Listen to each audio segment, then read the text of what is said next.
श्री शिवाय नमस्तुभ्यम।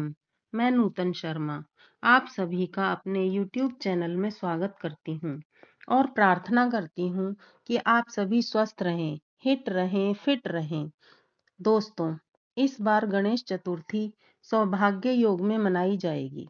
हिंदू धर्म में विघ्नहर्ता गणेश के अर्चन वंदन के विधिवत व्रत पर्वों में माघ कृष्ण संकष्टी चतुर्थी एक प्रमुख पर्व है।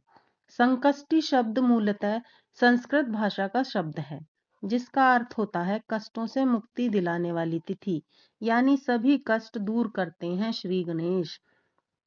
संकष्टी चतुर्थी के दिन श्रद्धा और भक्ति से भगवान गणेश जी की पूजा अर्चना करने से जीवन के सभी रोग और कष्ट दूर हो जाते हैं। इसे सकट चौथ, माघी चतुर्थी और तिल चौथ आदि नामों से भी जाना जाता है। ये व्रत माताएं अपने बच्चों की दीर्घ आयु, उनकी तरक्की और खुशहाल जीवन के लिए रखती हैं। आइए जानते हैं चतुर्थी तिथि कब से कब तक रहेगी और चंद्रोदय का समय क्या रहेगा। संकष्टी चतुर्थी का व्रत इस साल 2025 में 17 जनवरी दिन शुक्रवार को रखा जाएगा। चतुर्थी तिथि 17 जनवरी सुबह 4:06 से शुरू होकर 18 जनवरी को सुबह 5:30 पर समाप्त होगी और चंद्रोदय का समय रहेगा रात 9:09 पर। आइए अब सुनते हैं पर्व से जुड़ी एक लोक कथा जो श्रद्धालुओं के बीच खूब प्रचलित है। कथा के अनुसार पुराने समय में एक गांव में गणेश भक्त दृष्टिहीन बुढ़िया अपने बेटे बहू के साथ रहती थी। वह बुढ़िया श्रद्धा भक्ति से नियमित रूप से गणेश जी का पूजन किया करती थी, किंतु वह बहुत ही गरीब थी। उसकी भक्ति से प्रसन्न होकर एक बार माघ कृष्ण संकष्टी चतुर्थी के दिन गणेश जी उस बुढ़िया के सामने प्रकट हो गए और कहने लगे, माँ मैं तेरी भक्ति से बहुत ही प्रसन्न हूँ, आज तू जो चाहे सो मांग ले। बुढ़िया बोली, महाराज मुझे तो कुछ पता भी नहीं है, ऐसे कैसे मांग लूं और क्या मांगूं, मेरे तो कुछ समझ में नहीं आ रहा। तब गणेश जी ने कहा कि बुढ़िया माई चिंता ना कर, तू ऐसा कर, जाकर अपने बेटे बहू से और पड़ोसियों से पूछ ले, मैं कल फिर आ जाऊंगा, तब मुझे बता देना और उन सब की राय ले लेना। ऐसा कहकर गणेश जी अंतर ध्यान हो गए। अब बुढ़िया माई सोच में पड़ गई कि अब वो क्या करे। पूरी रात सोच विचार करने के बाद बुढ़िया ने अपने बेटे बहू से जानकारी लेने का निश्चय किया।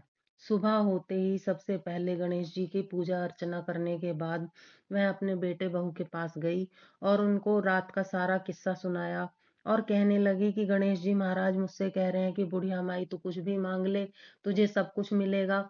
ऐसा सुनकर बुढ़िया की बहू के मन में विचार आया और उसने कहा, माँ जी आप ऐसा करो, अपने लिए पोता मांग लो, उससे बढ़कर तो कुछ भी नहीं है। ऐसा सोचकर बुढ़िया कहने लगी कि ठीक है, लेकिन फिर बाद में सोचने लगी कि बहू तो अपने मतलब की बात कह रही है, इसमें मेरा तो कोई फायदा नहीं है। फिर वो पड़ोसियों के पास गई और कहने लगी कि ऐसे ऐसे शाम को गणेश जी महाराज मेरे पास आए थे और कहने लगे मैं तेरी भक्ति से बहुत प्रसन्न हूँ, बुढ़िया माई मांग ले तुझे क्या मांगना है। तो अब मेरे समझ में नहीं आ रहा कि मैं क्या मांगू। तो पड़ोसियों ने कहा कि बुढ़िया माई अपनी आंखें मांग ले, उससे बढ़कर तो कुछ भी नहीं है। अब बुढ़िया माई सोचने लगी अब उन आंखों का भी क्या करूंगी, अगर बहू नाराज हो गई तो उसको कैसे मनाऊंगी। अब पूरी रात बुढ़िया की सोचते सोचते ही बीतने लगी। अगले दिन सुबह हो गई, फिर उसने गणेश जी महाराज की पूजा अर्चना की और पूरा दिन गणेश जी महाराज का इंतजार करती रही। शाम के समय गणेश जी महाराज आए और कहने लगे कि बुढ़िया माई मांग क्या मांगती है।